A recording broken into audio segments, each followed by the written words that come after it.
The crack of the rifle shattered the autumn stillness, sending a flock of crows wheeling into the darkening sky. In that split second, as the echo rolled through the Colorado mountains, Tom Reeves knew he'd made a terrible mistake. 20 years of hunting experience crashed down around him, like the golden leaves falling from the aspens above. The failing light had played tricks on his eyes. The movement he'd tracked through his scope, what he'd been so sure was the buck he'd been following since dawn, was something else entirely. His hands began to shake as he lowered his rifle, the familiar weight now foreign and hostile in his grip. Through the settling mist and swirling leaves, he saw her. A black bear, her dark fur gleaming in the last rays of sunlight, lay motionless on the forest floor. But it was the small form beside her that made Tom's heart stop. A cub, no more than 6 months old, standing frozen beside its fallen mother. The cub's confused whimpers carried through the crisp mountain air, each sound a knife twisting in Tom's gut. He watched, rooted to the spot, as the young bear nudged its mother's face with increasing desperation. The scene before him blurred as tears filled his eyes, memories of another loss threatening to overwhelm him. 5 years ago, he'd stood in a different forest of sorts, a cemetery lined with maple trees, watching his daughter Emma cry over her mother's casket. Sarah's car accident had been quick, they said, but that knowledge hadn't made it easier. Tom had been working late again, another case that couldn't wait, another client who needed him more than his family. Or so he'd thought at the time. And then, just months later, Emma too was gone, taken by the same drunk driver who'd walked away from both accidents with barely a scratch. The irony wasn't lost on Tom. He'd spent his career as a corporate lawyer defending the indefensible, and in the end, it was his own family who'd paid the price for someone else's mistakes. Now, watching the orphaned cub's desperate attempts to wake its mother, Tom saw his past reflected in those dark, confused eyes. The cub nuzzled its mother's fur, making small, distressed sounds that seemed to echo across years of grief and regret. The temperature was dropping rapidly as the sun disappeared behind the mountains. Tom knew the statistics. Orphaned cubs rarely survived the winter. Without their mothers to teach them how to forage, to find shelter, to avoid danger, they faced a slow death from starvation, or a quick one from predators. His hands moved to his radio. The responsible thing to do would be to call it in. Game wardens had protocols for situations like this. They would come, assess the situation, and make the hard decisions that needed to be made. But as he watched the cub's increasingly frantic attempts to rouse its mother, Tom couldn't bring himself to make the call. The cub finally noticed him, backing away with a confused whimper. It was Urina, probably Webbleborn Aus, reborn that spring and barely the size of a large dog. Its eyes held none of the wariness adult bears showed around humans, only fear and confusion. Something in those eyes spoke to the broken places in Tom's heart, the parts that had never healed after losing his family. As darkness settled over the mountain, Tom made a decision that would change both their lives forever. He couldn't undo what he'd done, couldn't bring back the mother bear any more than he could bring back Sarah or Emma. But maybe, just maybe, he could prevent one more senseless loss. The last rays of sunlight painted the mountain in shades of gold and shadow as Tom began to formulate his plan. He thought of his remote cabin, 3 miles from the nearest neighbor, surrounded by national forest. He remembered his years as a Forest Service volunteer, the injured animals he'd helped rehabilitate before moving to the city for his law career. What he was considering wasn't just illegal. It was dangerous and possibly foolish. But as he watched the cub shiver in the growing cold, he realized some choices transcend law and logic. Sometimes, redemption comes in unexpected forms, and healing begins with a single, courageous act. The moon was rising over the mountain peaks as Tom took the first step toward the orphaned cub, his heart pounding with a mixture of fear and determination. In the distance, a wolf howled, reminding him that time was running out. Whatever he was going to do, he needed to do it now. He thought of Sarah then, of how she'd always told him that life's most important moments weren't planned. They were the times when your heart made the decision before your head could talk you out of it. For the first time in 5 years, he felt something stir in his soul that felt like purpose. The cub watched him approach, torn between fear and desperation. In its eyes, Tom saw a reflection of his own loneliness, his own need for connection. As he reached slowly into his pack for the emergency honey packets he always carried, he whispered words that would mark the beginning of their journey together. "I'm sorry," he said softly, his voice rough with emotion. "I'm so sorry. But I promise you won't have to face this alone." The first weeks in Tom's cabin tested both man and bear in ways neither could have anticipated.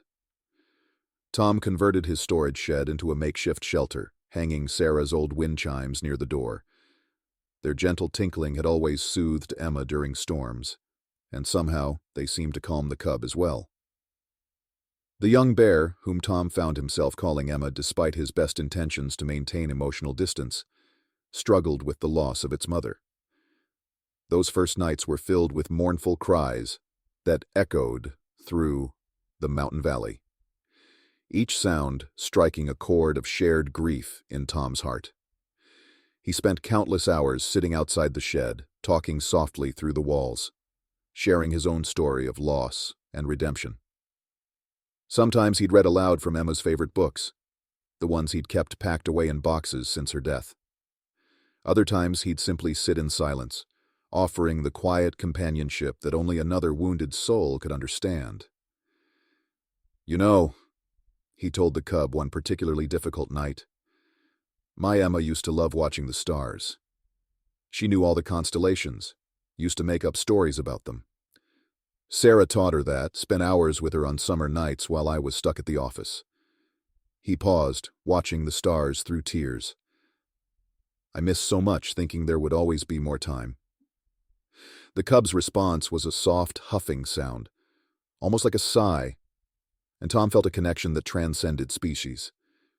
They were both survivors, both trying to navigate a world that had taken away the ones they loved most. As autumn deepened into winter, Tom and Emma developed a routine. He learned her preferences, how she would only eat berries if they were slightly squished, just like his daughter had preferred her fruit. She showed an unexpected gentleness with small things, watching birds at the feeder for hours, her head tilted in curiosity just as Sarah used to do. Tom found himself opening boxes that had been sealed since his family's death, sharing their contents with his unlikely companion.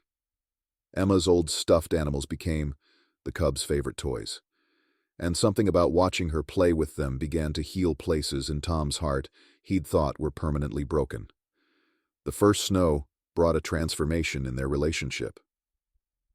Tom woke one morning to find the cub rolling in fresh powder, creating bear angels that so closely resembled his daughter's snow angels that he had to sit down, overwhelmed by memory and wonder.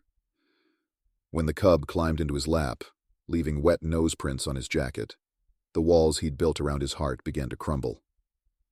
But raising a bear cub came with challenges that tested Tom's resolve daily. Emma grew rapidly, her strength increasing with each passing week.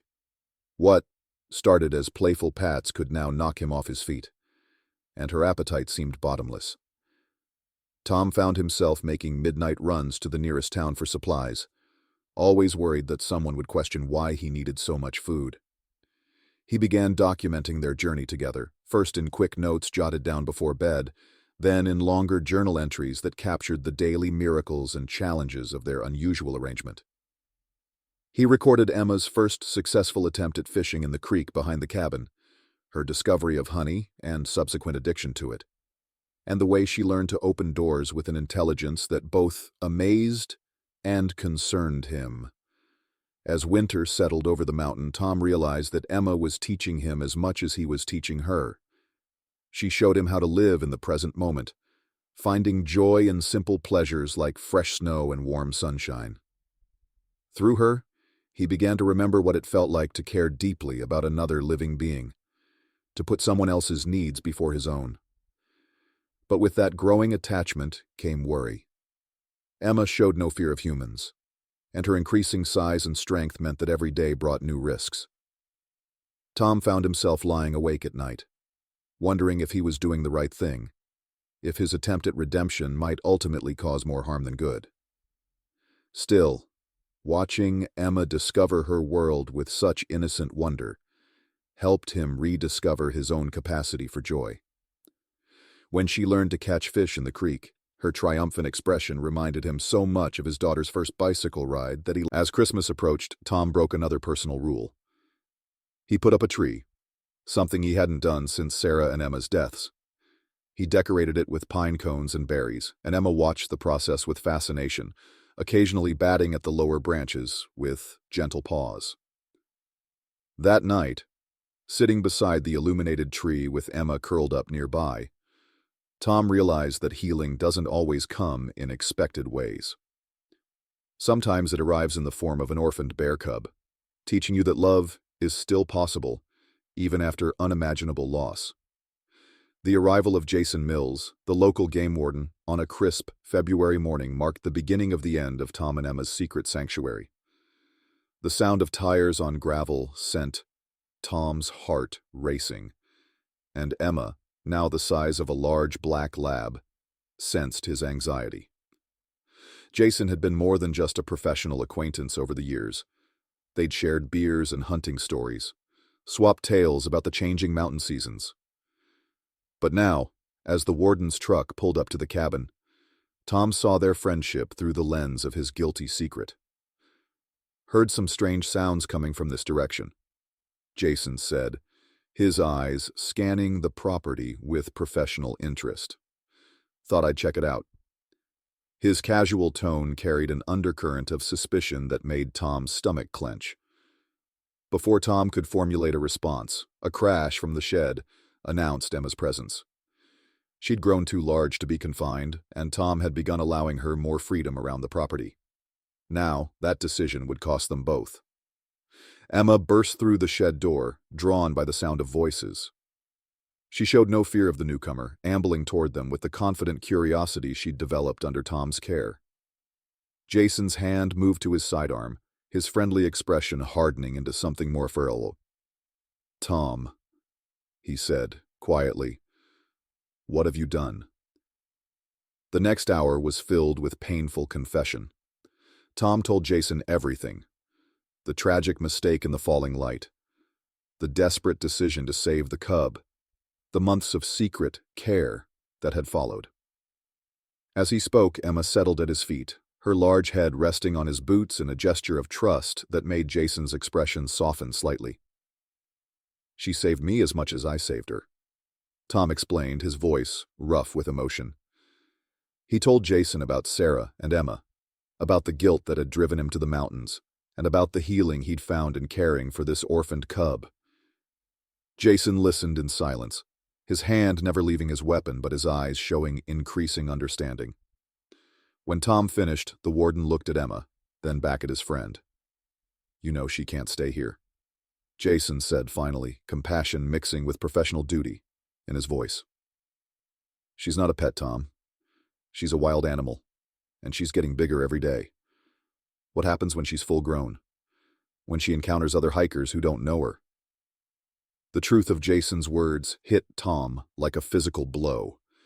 He'd known this day would come, had seen it approaching in Emma's growing size and strength, but knowing didn't make it easier to accept. Jason spoke of a wildlife sanctuary in Montana, a place where orphan bears could live in protected freedom, learning to be wild without the dangers of full release. He described the facility's success stories, the bears who'd found a middle ground between captivity and true wilderness. That night, after Jason left with a promise to help arrange the transfer, Tom sat in Emma's shed for hours. The bear cub, no longer small enough to really be called a cub, pressed against him as if sensing his distress. "I thought I was saving you," he told her, scratching behind her ears the way she loved. "But really you were saving me. You helped me remember what it means to care about something more than myself. The weeks that followed were filled with preparation and heartache. Jason helped Tom navigate the legal complications, speaking on his behalf to authorities who might otherwise have pressed charges. The sanctuary staff were understanding. Emma seemed to sense the coming change. She became more clingy, following Tom around the property, sleeping pressed against the cabin wall nearest to his bed. Her eyes, still holding that same intelligent awareness that had first captured his heart, watched him with an understanding that made his chest ache. The night before the sanctuary staff were due to arrive, Tom stayed with Emma in the shed. He shared his heart fully, telling her about Sarah and Emma, about the guilt he'd carried and the healing she'd brought into his life. He spoke of love and loss, of redemption and hope, and of the courage it takes to let go. As the first light of dawn broke over the mountains, Tom made a promise, not just to Emma, but to himself. This ending would also be a beginning. The love he'd rediscovered through caring for her wouldn't die with their parting. It would grow into something new, something that could help other lost creatures find their way home. Tom closed his eyes and listened to the melody, at peace with the knowledge that love, in all its forms, was a circle that never truly ended. The photos of Emma with her cubs reminded him of this truth in the most profound way. He pulled out his journal, the same one he'd started when he first brought Emma home. Its pages were now worn, filled with 5 years of memories, healing, and growth. He began to write, "Dear Emma, today I saw the pictures of your cubs, and I felt something I haven't experienced since I lost my family. Pure, uncomplicated joy. Seeing you as a mother, showing the same gentle patience with your cubs that your own mother must have shown you before that terrible day, makes me realize how far we've both come. You taught me that healing isn't about forgetting or moving on. It's about growing around our wounds until they become part of who we are, like the rings of a tree growing around the marks in its bark. Every animal that comes through the rehabilitation shed now benefits from what you taught me about patience, about trust, and about the courage it takes to let go. Last week we released the young eagle that had been healing here. As I watched it soar away, I thought about the day I had to let you go. It hurt just as much as I remembered, but now I understand that every release is also a victory. A sign that we've done something right, that we've helped another being find its way back to where it belongs." A sound from the shed interrupted his writing. The new resident, a young wolf recovering from a leg injury, whined softly. Tom smiled, tucking his journal away as he rose to check on his patient. This was his life now. Not just existing in solitude, but being truly present for others who needed him. The wolf's recovery was coming along well, and as Tom changed its bandages, he found himself talking softly, sharing stories about Emma, about Sarah and his daughter, about the way life had of bringing unexpected healing just when you needed it most. That night, as he prepared for bed, Tom received an unexpected call from Jason. The game warden's voice was excited as he shared news about a new wildlife rehabilitation program the state was launching. They wanted Tom to help train other rehabilitators, to share his experience and knowledge. "They've seen your success rate with injured animals," Jason explained.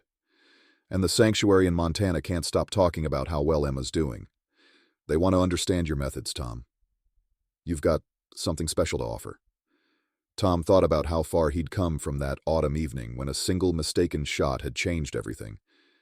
He thought about the broken man he'd been, hiding in the mountains from his grief, and about the healing that had found him through an orphaned bear cub.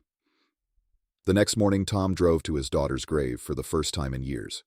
He brought fresh flowers and the latest pictures of Emma and her cubs. As he sat by the headstone, he found himself talking to "You would have loved her," he told his daughter's grave, touching the cold stone gently. "She has your spirit, your way of seeing the good in everything. And now she has cubs of her own, just like you always wanted a baby sister." He wiped away tears, but they were different now. Not just tears of loss, but of gratitude for the unexpected ways life had of coming full circle. That evening, back at his cabin, Tom received a package from the sanctuary.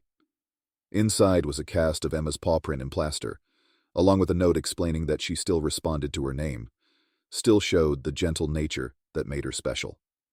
The sanctuary staff had begun using her as an example in their educational programs, showing how even wild creatures could demonstrate extraordinary empathy and connection.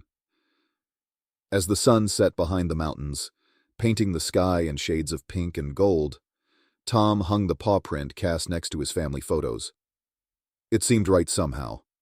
This physical reminder of the bear who had taught him that family could be found in the most unexpected places.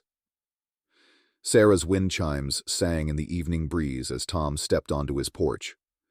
In the distance, a bear's call echoed through the valley, and he smiled, remembering Emma's first tentative steps toward trust, her playful moments in the snow, her gentle acceptance of his broken heart.